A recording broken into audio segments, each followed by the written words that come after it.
इन सभी नोट्स को पढ़ने के बाद ही मेरा सीटेट क्वालिफाई हो पाया है। दोस्तों मैं ये चाहता हूँ कि आप भी अगर सीटेट क्वालिफाई करना चाहते हैं तो आप इन नोट्स को जरूर पढ़िएगा, क्योंकि मैं आपको स्टेप बाय स्टेप सभी वीडियोस यहाँ पर प्रोवाइड कराने वाला हूँ।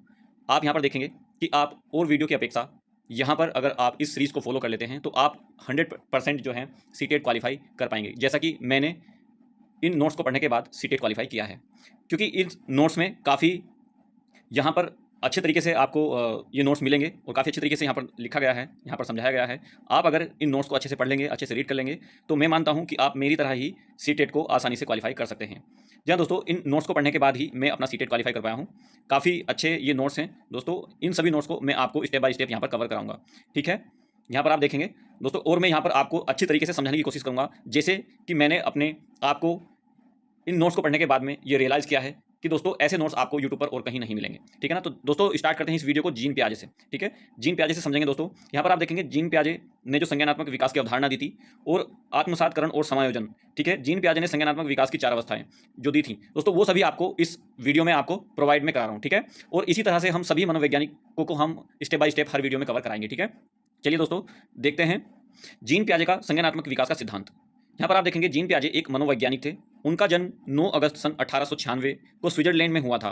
दोस्तों जैसे भी क्वेश्चन आपसे सीटेट में पूछे जाते हैं, उन सभी क्वेश्चनों को आप आसानी से उनके आंसर आप आसानी से दे पाएंगे, क्योंकि दोस्तों यहाँ पर मैं एक भी पॉइंट मिस नहीं करने वाला हूँ। सभी पॉइंट्स को मैं आपको यहाँ पर कवर कराऊंगा, ठीक है। जो भी पॉइंट्स सीटेट में पूछे जाते हैं उन सभी को यहाँ पर कवर किया गया है, इसलिए मैं बोल रहा हूँ कि आपको इन नोट्स को जरूर पढ़ना चाहिए।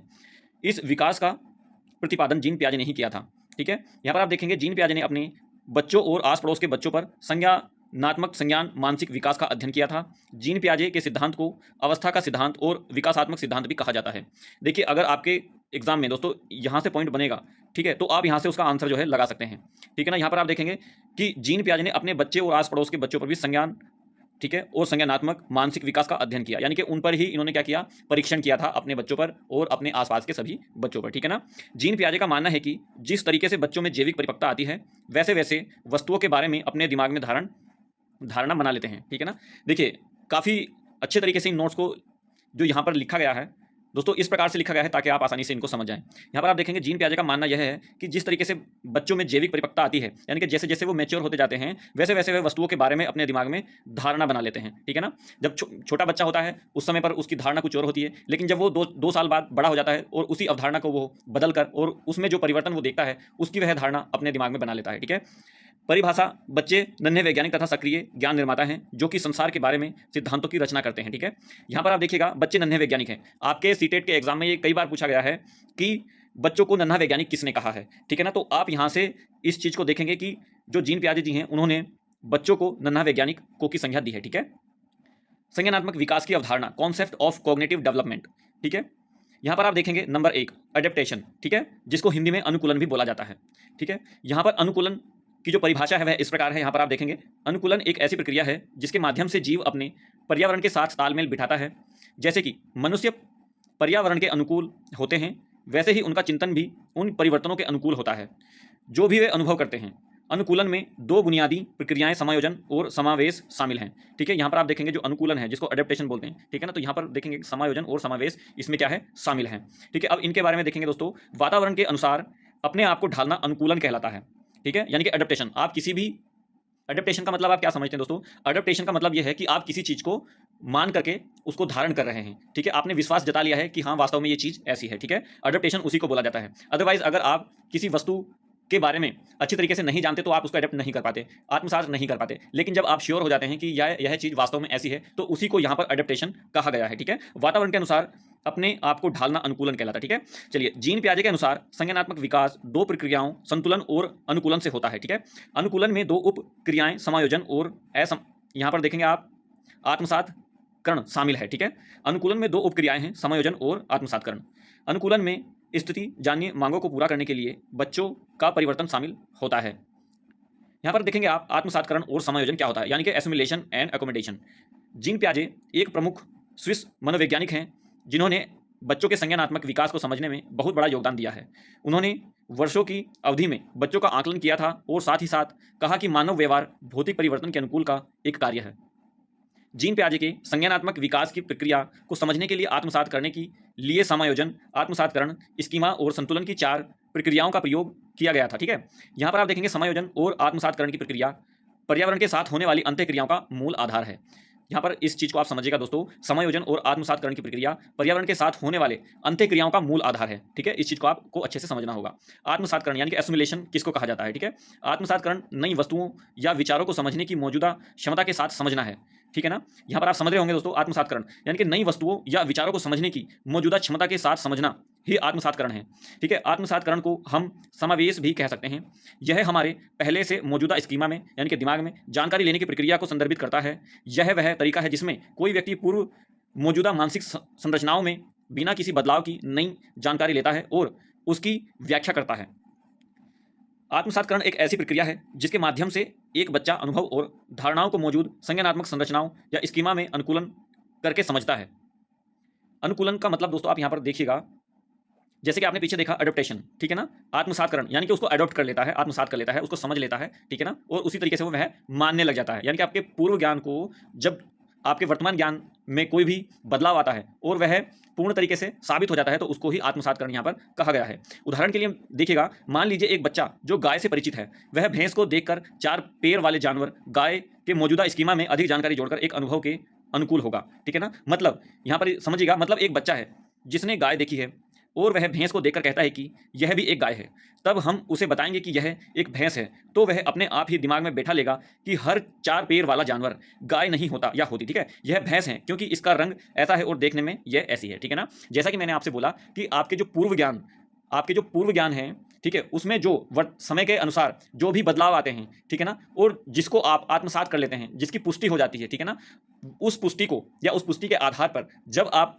यह निर्धारित कर लेते हैं कि यह वास्तव में वह नहीं है जो है उसने पहले, ठीक है, पहले धारण किया था या कोई चीज देखी थी, ठीक है, यह वह नहीं है, यह अलग है, यानी कि आपके पूर्व ज्ञान में थोड़ा सा भी बदलाव जब आता है, ठीक है, और उसको आप एडॉप्ट कर लेते हैं, उसको मान लेते हैं, ठीक है, यही इसका एक अच्छा उदाहरण होता है। यही यहाँ पर आत्मसातकरण का एक अच्छा उदाहरण है। ठीक है, अब कक्षा में समझते हैं, जब शिक्षक नई अवधारणाओं का परिचय देते हैं तो वे अवधारणाओं को पहले से मौजूद ज्ञान से जोड़कर आत्मसात करने की प्रक्रिया को सुविधाजनक बनाने का प्रयास करते हैं।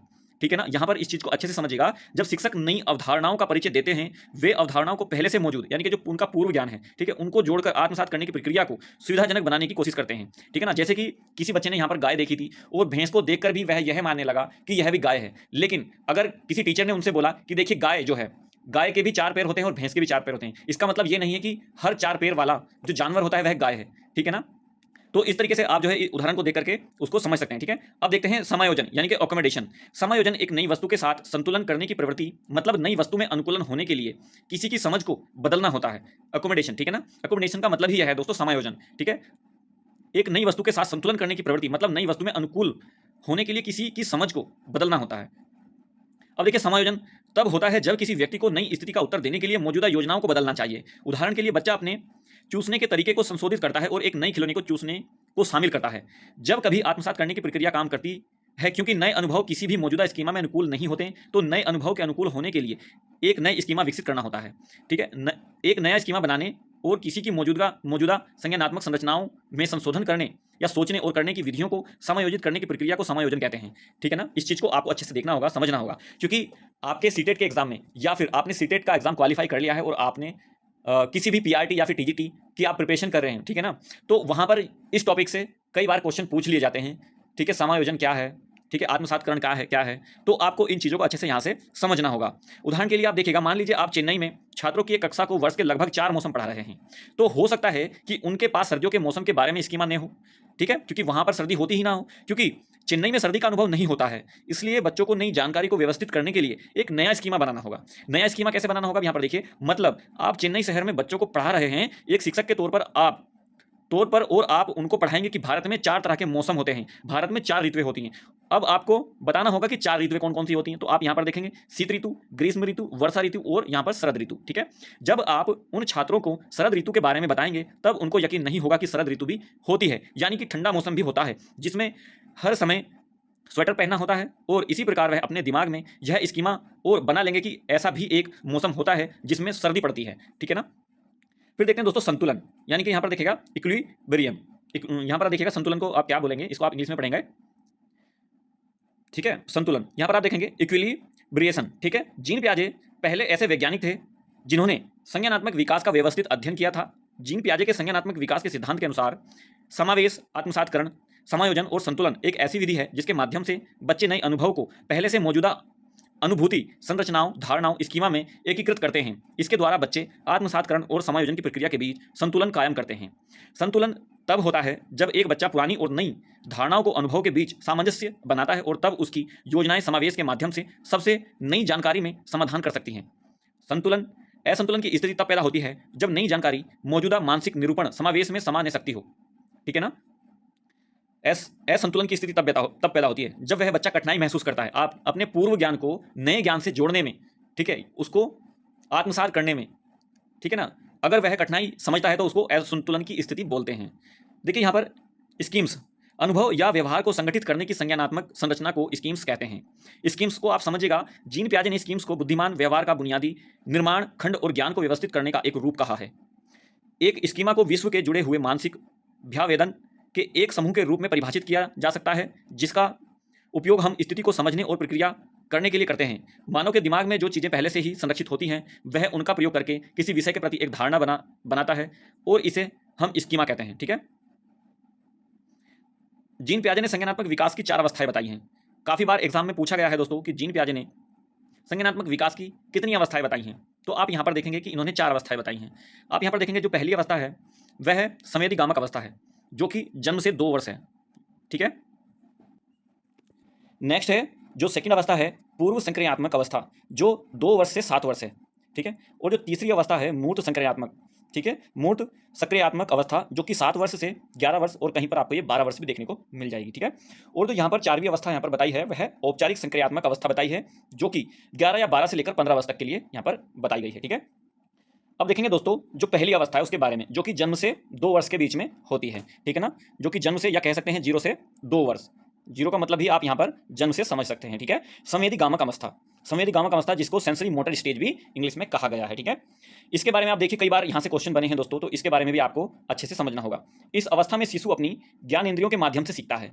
ठीक है ना, जिसको यहाँ पर सेंसरी मोटर स्टेज बताया गया है। ठीक है।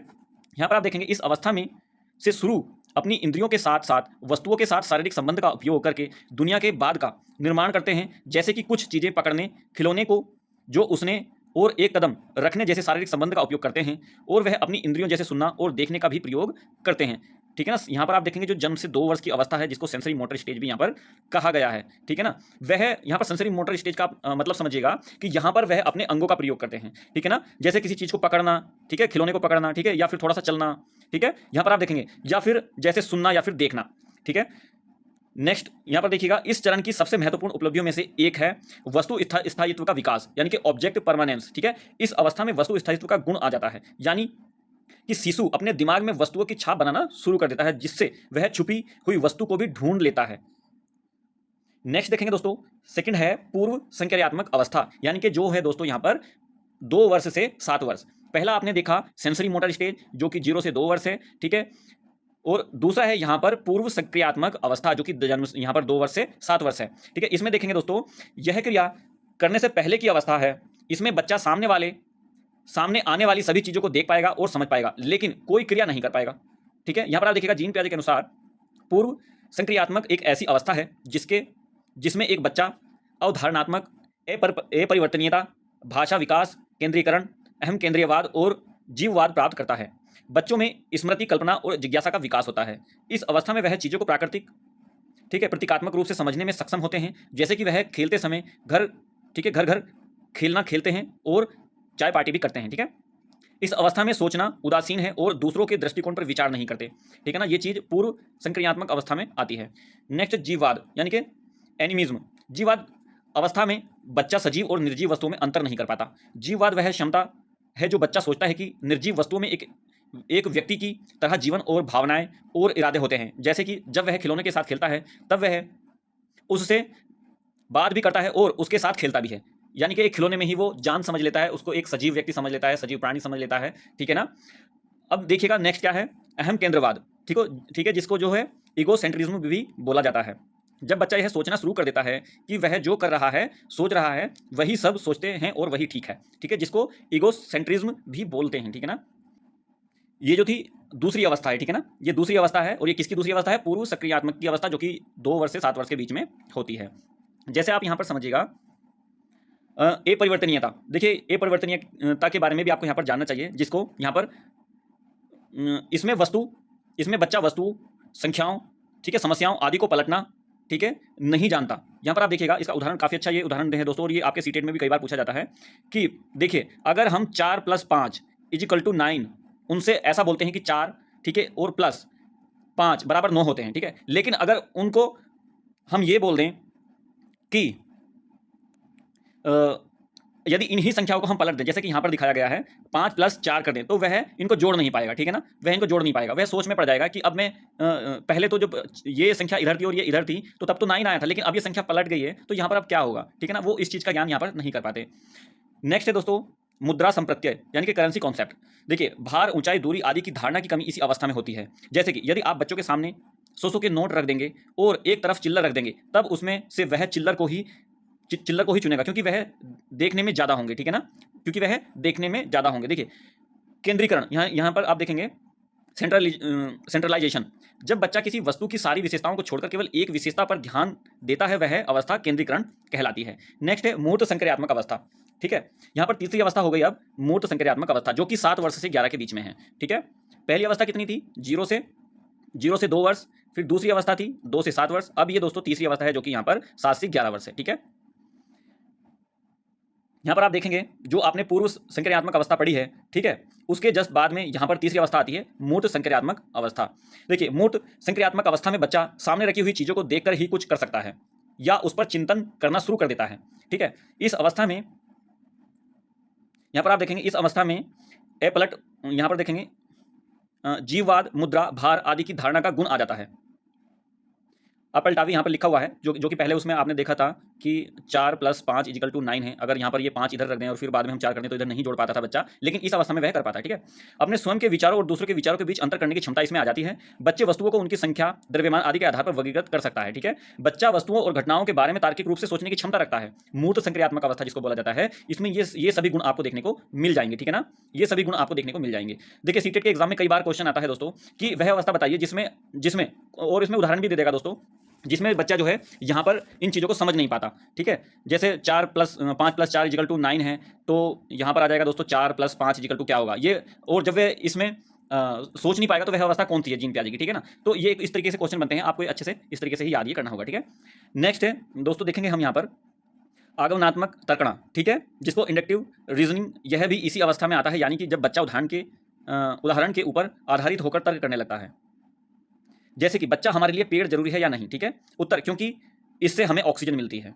तर्कणा, ठीक है ना, वो तर्क के आधार पर सोच सकता है, ठीक है ना। 7 से 11 वर्ष का जो बच्चा होता है, अगर आपने उनकी अवधारणा ऐसी बना दी है कि हमारे जीवन में पेड़ों का यह योगदान है, ठीक है ना, और उसी के परपेक्स में जब आप क्वेश्चन उनसे करते हैं कि पेड़ का हमारे जीवन में क्या उपयोग है, तब वह बताएगा क्योंकि इससे हमें क्या मिलती है, ऑक्सीजन मिलती है, यानी कि तर्क करके वह बता सकता है, इतनी शक्ति उसके अंदर आ जाती है। देखिए जो चौथी अवस्था यहाँ पर है औपचारिक सक्रियात्मक अवस्था, ठीक है, जिसको जो है फॉर्मल ऑपरेशनल स्टेज भी बोला जाता है, ठीक है। यह कितनी होती है दोस्तों? 11 से 15 वर्ष होती है, ठीक है, 11 से 15 वर्ष होती है। औपचारिक संक्रियात्मक अवस्था संज्ञान की सर्वोच्च अवस्था है, और यह अवस्था पियाजे के वर्गीकरण की चौथी अवस्था है, जो लगभग 11 वर्ष की आयु से शुरू होती है और लगभग 15 वर्ष की आयु तक जारी रहती है। मूर्त संक्रियात्मक अवस्था में बच्चों को मुख्य रूप से 4 महत्वपूर्ण संज्ञानात्मक प्रक्रियाओं की आवश्यकता होती है। उनके नाम निम्नलिखित हैं, जैसे आप देखेंगे मानसिक प्रतिनिधित्व, ठीक है, नंबर 2 है संरक्षण, नंबर 3 है वर्ग समावेश, और फिर नंबर 4 है बहुवर्गीकरण।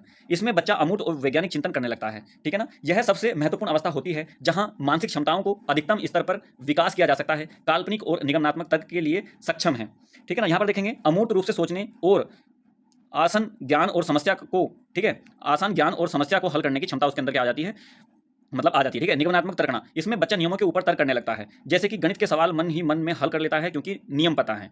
पियाजे के संज्ञानात्मक विकास के 4 चरण हैं, ठीक है ना।